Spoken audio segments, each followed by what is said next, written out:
Shalom jemaat yang dikasihi Tuhan, kita berjumpa lagi dalam pesan pastoral. Pesan pastoral pada hari ini berbicara tentang langkah-langkah hidup berkemenangan di masa sukar. Langkah-langkah hidup berkemenangan di masa-masa sukar. Jemaat yang dikasihi Tuhan, masa-masa yang sukar atau masa yang sulit itu adalah merupakan bagian dari kehidupan ini. Artinya bahwa kita tidak bisa menolaknya. Kan Alkitab berbicara tentang bahwa segala sesuatu di kolong langit ini ada waktunya. Ada waktu siang, ada waktu malam. Ada waktu tertawa, ada waktu menangis. Ada waktu lahir, ada waktu untuk mati. Nah, ini yang disebut dengan masa-masa, dan kita tidak bisa menghindari atau memilih salah satu yang menyenangkan dan menolak yang lain yang tidak menyenangkan. Artinya bahwa kita menerima kehidupan itu secara utuh. Kita menemukan kebenaran ini, dan ini harus menjadi satu sikap orang-orang beriman. Anda tahu ketika Ayub mendapatkan musibah dalam tanda kutip yang begitu dahsyat. Padahal Alkitab memberitahukan kepada kita bahwa Ayub ini adalah orang yang benar, orang yang saleh, orang yang jujur dan takut akan Tuhan. Nyaris sempurna. Tetapi orang yang sekelas Ayub ini juga bisa menghadapi musibah. Dalam waktu sekejap, dia kehilangan segalanya. Kekayaannya habis, anak-anaknya tewas dalam waktu yang bersamaan. Tubuhnya kena masalah dengan penyakit. Alkitab mengatakan sekujur tubuhnya bermasalah. Ada bisul-bisul, mulai dari ujung kepala sampai pada ujung kaki, itulah. Tetapi bagaimana respons Ayub ketika dia menghadapi itu semua? Ketika orang melihat itu sebagai sebuah musibah, teman-temannya menghakimi bahwa dia pasti berdosa. Karena tidak ada orang benar yang menderita. Tapi Ayub merespon semua pengalaman yang tidak menyenangkan ini dengan berkata, terpujilah Tuhan, Tuhan yang memberi, Tuhan yang mengambilnya. Nah, kita semua memiliki sikap yang seperti itu. Nah, jemaat yang dikasihi Tuhan, sebelumnya kita akan membaca dulu dalam surat Filipi pasal 4 ayat 4 sampai dengan ayat yang ke-8. Filipi pasal 4 ayat 4 sampai dengan ayat yang ke-8. Bersukacitalah senantiasa dalam Tuhan. Sekali lagi kukatakan, bersukacitalah. Hendaklah kebaikan hatimu diketahui semua orang, Tuhan sudah dekat. Janganlah hendaknya kamu khawatir tentang apapun juga, tetapi nyatakanlah dalam segala hal keinginanmu kepada Allah, dalam doa dan permohonan dengan ucapan syukur. Damai sejahtera Allah yang melampaui segala akal akan memelihara hati dan pikiranmu dalam Kristus Yesus. Jadi akhirnya saudara-saudara, semua yang benar, semua yang mulia, semua yang adil, semua yang suci, semua yang manis, semua yang sedap didengar, semua yang disebut kebajikan dan patut dipuji, pikirkanlah semua itu. Nah, saya akan menyampaikan 4 langkah bagaimana kita bukan sekedar bertahan menghadapi kesukaran, menghadapi masa-masa yang sulit, tetapi kita menjadi pemenang dalam kesulitan-kesulitan kita. Alkitab menasihatkan kepada kita, yang pertama adalah bersukacitalah. Ayat 4 tadi, bersukacitalah. Dan inilah keunggulan kekristenan. Keunggulan kekristenan adalah kita dimampukan oleh Roh Kudus untuk bersukacita dalam semua cuaca kehidupan, dalam semua iklim kehidupan, dalam segala perkara. Bersukacita karena keuntungan datang, bersukacita karena berkat Tuhan datang pada kita, karena kelimpahan datang pada kita, saya kira ini sudah umum. Tapi mampukah kita bersukacita ketika hal-hal yang tidak menyenangkan, hal-hal sebaliknya terjadi dalam hidup kita? Nah inilah, ya. Sebab itu ini harus menjadi warna dari kehidupan kita, warna dari kehidupan Anda. Ya, kita dimampukan oleh pertolongan Roh Kudus bersukacita. Mengapa demikian? Karena kita punya jaminan.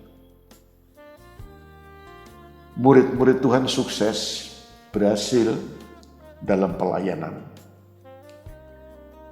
Mereka memberikan laporan kepada Tuhan, dan Tuhan menjawab begini, jangan bersukacitalah karena kamu bisa melakukan perkara-perkara yang besar, tetapi bersukacitalah karena namamu ditulis dalam kehidupan, buku kehidupan. Bersukacitalah bukan karena kamu bisa melakukan perbuatan-perbuatan mujizat, iblis lari dari hadapanmu, tapi bersukacitalah karena namamu ditulis dalam kehidupan, buku kehidupan. Kenapa? Bersukacita karena kita ini memiliki jaminan. Pertama-tama adalah jaminan hidup yang kekal. Bersukacita itu berarti kita dimampukan untuk melihat bahwa kita meyakini bahwa kita ini adalah orang-orang yang punya pengharapan. Yakinlah kalau hari ini Anda di bawah, berada di bawah, satu kali kita mesti naik ke atas. Seringkali roda berputar itu dipakai sebagai satu filosofi dalam kehidupan. Ada kalanya di bawah, ada kalanya di tengah, ada kalanya di atas. Ketika kehidupan kita ada di bawah, jangan stres, nggak perlu depresi, tapi yakinlah, milikilah harapan, satu kali hidupmu akan naik. Hari ini kita di bawah, kita bersyukur, supaya kita tidak sombong, tapi yakin, esok hidup kita pasti akan di atas. Bersukacitalah kita punya pengharapan. Hari ini mungkin ekonomi kita terpuruk, yakinlah, esok pasti fajar akan menyingsing, fajar akan bersinar. Ekonomi Anda akan bersinar. Hari ini ekonomi kita redup, besok pasti ekonomi kita bersinar. Hari ini mungkin kita merasa redup, khususnya menghadapi pandemik coronavirus ini, tapi yakinlah, badai pasti berlalu dan kita melihat, mengalami hari esok, masa depan yang lebih baik karena kita punya harapan. Milikilah pengharapan seperti pengharapannya seorang petani. Anda tahu kan? Ketika petani kita ini dia mulai mempersiapkan tanah, menyemai, menanam, memupuk, memelihara, merawat tanaman. Ini masa-masa yang sukar. Hujan kehujanan, panas kepanasan. Ini tidak mudah. Tapi mengapa para petani kita tidak putus asa, ya, tidak pupus, ya, tidak kehilangan semangat? Mereka tetap bersemangat, tetap antusias, karena mereka punya harapan. Esok panen pasti tiba. Nah inilah ya, sebab itu marilah kita bersukacita dalam semua iklim kehidupan, karena kita memiliki masa depan yang baik. Yang kedua, langkah kedua adalah kebaikan. Ayat 5 tadi memberitahukan kepada kita supaya kebaikanmu dilihat oleh semua orang. Artinya kita dimampukan untuk mendemonstrasikan kebaikan kita. Ya. Tuhan bersabda, biarlah terangmu menyala-nyala supaya dilihat kebaikanmu oleh semua orang. Ya. Orang Kristen itu harus nihil dari kejahatan. Kan Alkitab kita mengajarkan, jangan membalas kejahatan dengan kejahatan. Tetapi balaslah kejahatan dengan kebaikan. Kalau musuhmu lapar, beri makan. Kalau musuhmu haus, beri dia minum. Ini kan yang diajarkan oleh Tuhan. Kita harus dimampukan untuk mendemonstrasikan kebaikan-kebaikan di tengah-tengah komunitas di mana kita berada. Kebaikan di tengah-tengah keluarga, suami istri, orang tua anak, kebaikan di tengah-tengah rekan kerja, kebaikan di tengah-tengah kolega kita, kebaikan di tengah-tengah jemaat, bahkan kebaikan di tengah-tengah masyarakat terhadap orang-orang yang berbeda keyakinan, bahkan terhadap orang yang melawan kita sekalipun, kita mampu untuk mendemonstrasikan kebaikan. Kebaikan itu menjadi warna dari kehidupan orang beriman. Ya. Yang ketiga adalah jangan memberi tempat kepada kekhawatiran. Alkitab tadi memberitahukan kepada kita, jangan hendaknya kamu khawatir tentang apapun juga, tetapi nyatakanlah dalam segala hal keinginanmu kepada Allah dalam doa dan permohonan dan ucapan syukur. Jangan hendaknya kamu khawatir tentang apapun. Nah, sebenarnya bagi kita yang percaya itu tidak boleh ada kamus dalam kehidupan kita, kamus kekhawatiran dalam hidup kita. Sekalipun kekhawatiran itu adalah manusiawi, ya kan? Kita semua pernah khawatir. Namun bersyukur Tuhan bukan hanya memberitahukan kepada kita jangan kamu khawatir, tapi Tuhan berikan pada kita solusi, jalan keluarnya, way out-nya, bagaimana mengatasi kekhawatiran itu. Begitu jelas. Melainkan nyatakan segala sesuatu apa yang kamu khawatirkan melalui doa, permohonan, dan ucapan syukur. Ya. Apapun yang kita khawatirkan, mari kita datang kepada Tuhan, kita menyatakan apa yang kita khawatirkan, menyatakan ketakutan kita, mungkin menyangkut kebutuhan fisik, kebutuhan dalam dunia kerja, dalam bisnis kita, kekhawatiran dalam apapun, melalui doa, permohonan, ucapan syukur kepada Tuhan. Ya, ini yang Tuhan berikan kepada kita. Alkitab beritahukan kepada kita bahwa doa orang benar, kalau disertai dengan keyakinan, maka doa orang benar besar kuasanya.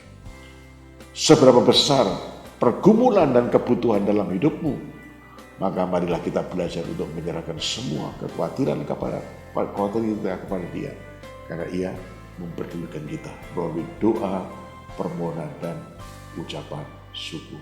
Berarti harus tidak boleh ada kamus khawatir, ya, sikap atau rasa khawatir dalam kehidupan kita. Ya, lalu yang terakhir adalah positive thinking. Berpikir secara positif. Ayat yang ke-8 memberitahukan kepada kita, jadi akhirnya saudara-saudara, semua yang benar, semua yang mulia, semua yang adil, semua yang suci, semua yang manis, semua yang sedap didengar, semua yang disebut kebajikan dan patut dipuji, pikirkanlah semuanya. Itu berarti kita tidak boleh memberikan tempat pada pikiran-pikiran yang negatif. Aku tidak bisa, aku celaka, aku memang sudah ditakdirkan miskin. Pokoknya hal-hal negatif maksud saya, ya. Hal-hal negatif yang menjudge, yang menghakimi diri kita sendiri dan menghakimi orang lain. Kita terus menerus belajar untuk mengembangkan pikiran-pikiran yang positif dalam kehidupan kita sehari-hari. Karena apa yang kita pikirkan, itulah yang kita kerjakan. Kalau kita memikirkan hal yang positif, yang kita kerjakan adalah positif. Tetapi sebaliknya, kalau kita pikir sebaliknya, negatif, yang kita kerjakan adalah negatif. Kalau kita berbicara positif, berpikir positif, kita bicaranya juga positif. Mikirnya positif, mengerjakan sesuatu yang positif, ya, berpikir positif, mengerjakan sesuatu yang positif, ya, mengucapkan sesuatu yang positif.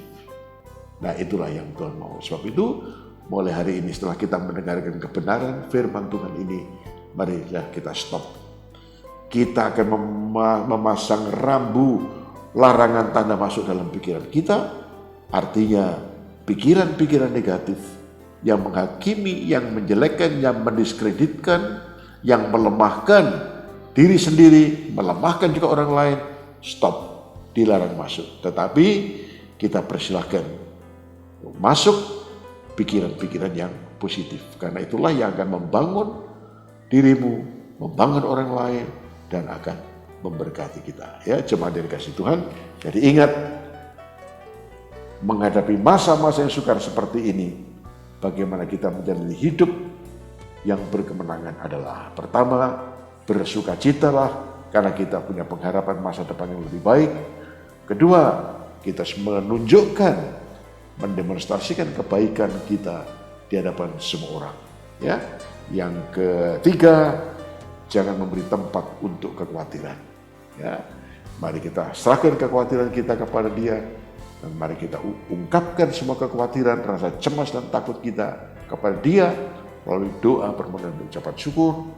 Yang keempat adalah berpikir secara positif. Tuhan memberkati. Bapa di surga, kiranya 4 langkah ini ada pada umat-Mu. Ya Tuhan, tolonglah agar kami bersikap bersukacita dalam semua keadaan, karena kami tahu bahwa kami punya masa depan yang lebih baik, bahkan lebih baik apa yang pikirkan. Tolonglah agar kami dimampukan untuk menunjukkan kebaikan kami kepada semua orang. Tolonglah agar kami tidak memberi tempat pada kekhawatiran. Kami belajar untuk menyerahkan semua kekhawatiran kami kepadamu, karena Engkau memperdulikan kami. Tuhan, tolonglah agar kami belajar berpikir positif dalam segala sesuatu. Karena dengan berpikir positif, kami akan berbicara positif, dan kami akan mengerjakan sesuatu yang positif, dan pasti Tuhan memberkati. Berkatilah umat Tuhan dalam situasi yang memang tidak mudah, pandemi coronavirus yang belum selesai ini. Namun kalau kami hidup dalam kebenaran seperti ini, maka Tuhan di pihak kami, dan Tuhan berkati umat-Mu berlimpah-limpah. Tidak seorang pun di antara anak-anak-Mu dan hamba-Mu yang putus asa menghadapi kesulitan ini, tetapi kami tahu bahwa kesulitannya akan menghantar kami pada berkat-berkat yang lebih besar. Dalam nama Tuhan Yesus. Amin.